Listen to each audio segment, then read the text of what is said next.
Maswerteng araw sa lahat. Pag-uusapan natin ngayon kung papaano ba natin magagawan ng paraan ang epekto ng salitang toxic.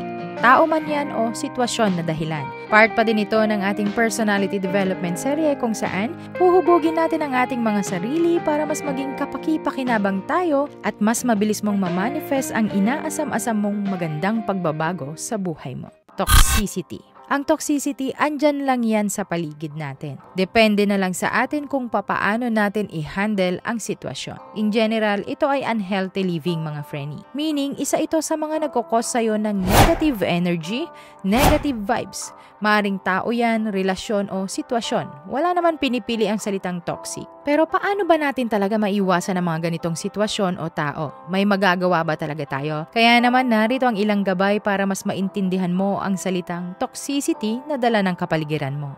Number 1, gawin mong pribado ang buhay mo. Yes naman mga frenny. The less you share, the less likely people will be in your business. Mas maganda yung gulatin mo na lang sila sa mga achievements mo sa buhay mo at sa mga narating mo sa buhay mo. Sa ganitong pamamaraan, mas makakapag-focus ka sa ginagawa mo at goal mo sa buhay. Meron kasi mga tao, frenny, na magtatanong lang yan kung ano yung ginagawa mo, kung ano yung way of living mo. But honestly, hindi sila interesado sa'yo. Either kakainggitan ka nila kapag sinabi mo or gagayahin ka nila kasi naiinggit sila sa'yo.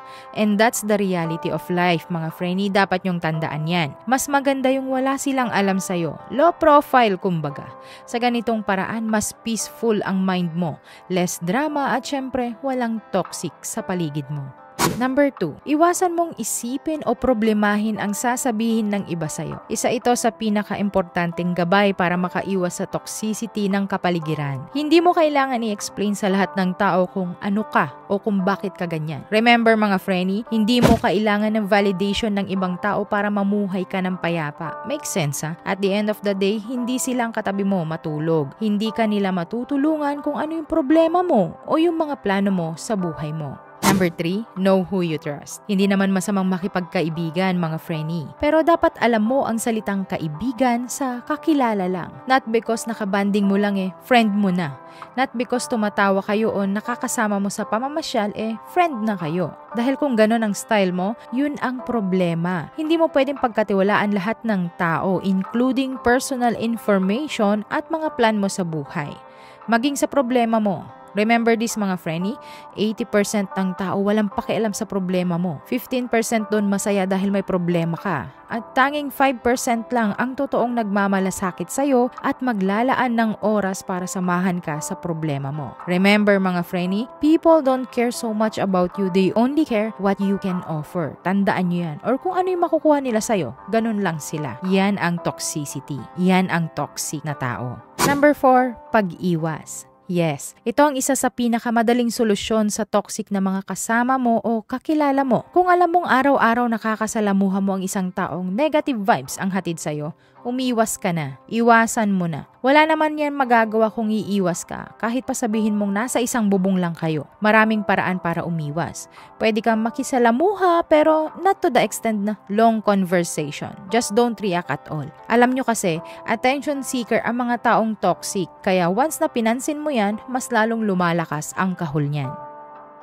Number 5, keep boundaries and standards strong. Isa naman ito sa mga kadalasan wala sa mga tao kaya naaapektuhan sila ng mga toxicity. Mag-set ka kasi ng limit mo. Huwag masyado magkaroon ng emotional attachment lalo na pag hindi ka naman sigurado na true friend mo siya. Malalaman mo naman yan sa style niya. Kung alam mo na ang kausap mo ay nagkukwento tungkol sa taong wala sa harap nyo, red flag na yon mga frenny.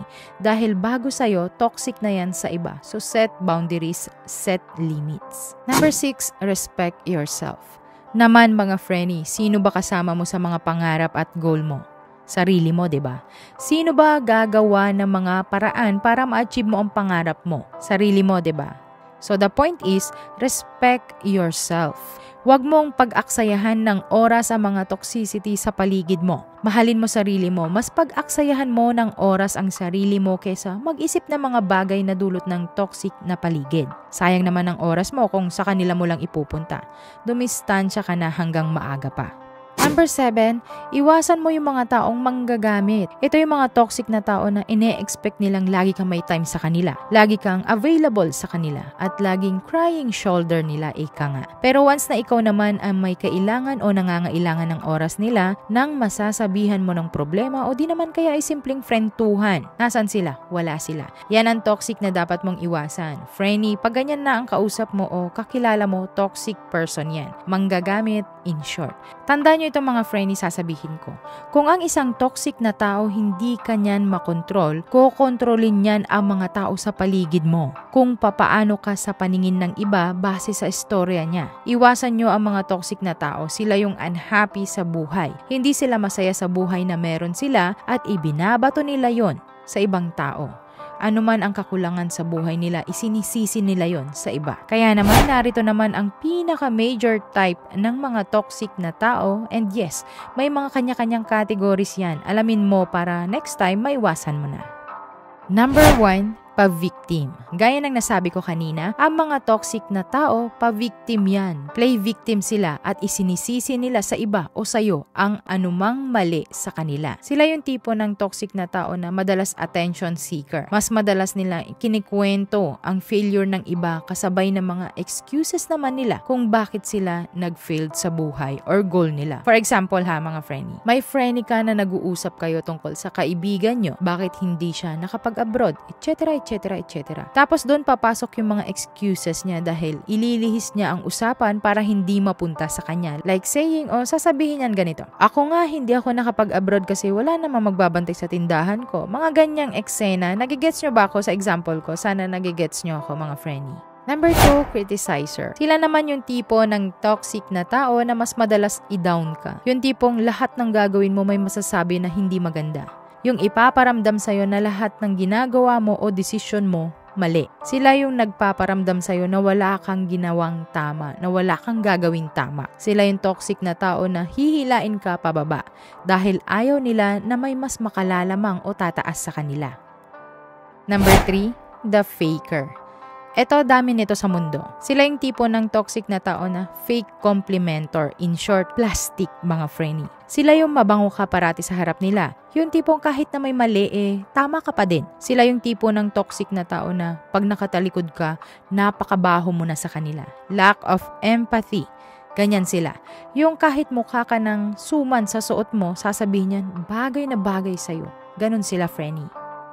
Number 4, the mirror. Ito naman kadalasan nasasabing pinaglihi sa Xerox machine. Sila kasi yung toxic na tao na gagayahin ka mula ulo hanggang paa. Inggit, in short. Yung tipong makikipagkompetensya sa'yo as in lahat ng sa'yo, maging sa mga plano mo at gusto mo sa buhay. Number 5, the advisor. Ito yung tipo ng toxic na tao na manipulator mga friendy. Kokontrolin ka niyan. Huwag mong gawin ito, huwag mong gawin yan. Madalas sila na yung nagde-decide para sa'yo. Gagawin kang robot, parang robot ka na. Kunwari, gustong-gusto ka nila pero ang totoo, mababa ang tingin nila sa'yo. Hindi sila masaya na aangat ka. Controller ang isang tawag o term sa ganitong ugali ng toxic na tao.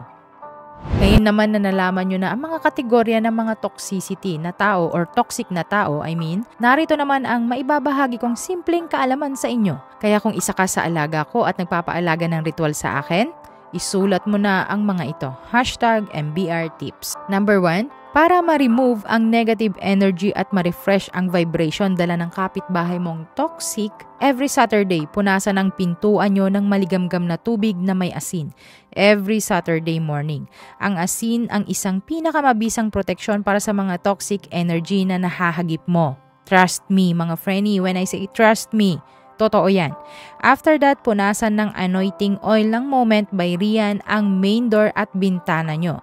If ever na wala naman kayong anointing oil ko, pwede muna sa inyo ang lemon as last touch ng inyong pagpupunas. Okay? Number 2, ipalibot ang asin sa bintana o sa inyong kapaligiran. Ito mostly ang ginagawa ko, mas mainam lalo na sa inyong pintuan. Nakakataboy ng negative energy at negative vibes ang mga ganitong gawain mga friendy. Mas naaakit mo ang swerte at panibagong swerte. Number 3, magsindi ng 3 puting kandila. Dapat nakaharap ka sa salamin o dapat may salamin sa harap mo. Dapat dapat ay nagre-reflect ang kandila. Bago mo sindihan, isulat sa puting papel ang gusto mong ma-remove na negative energy sa buhay mo. Sindihan ang kandila tsaka sunugin sa bawat kandila ang papel. So meaning 3 sulat ang gagawin at hihintayin mong maubos ang nasindihang kandila, okay? Sa ganitong paraan ng witchery method, mariremove ang negative vibration sa tahanan. Ang pamamaraan na ito ay ginagawa ng air at fire element. Gawin lamang ang mga gabay para makaiwas sa anumang negatibong enerhiya dulot ng mga toxic na tao o toxicity sa paligid mo.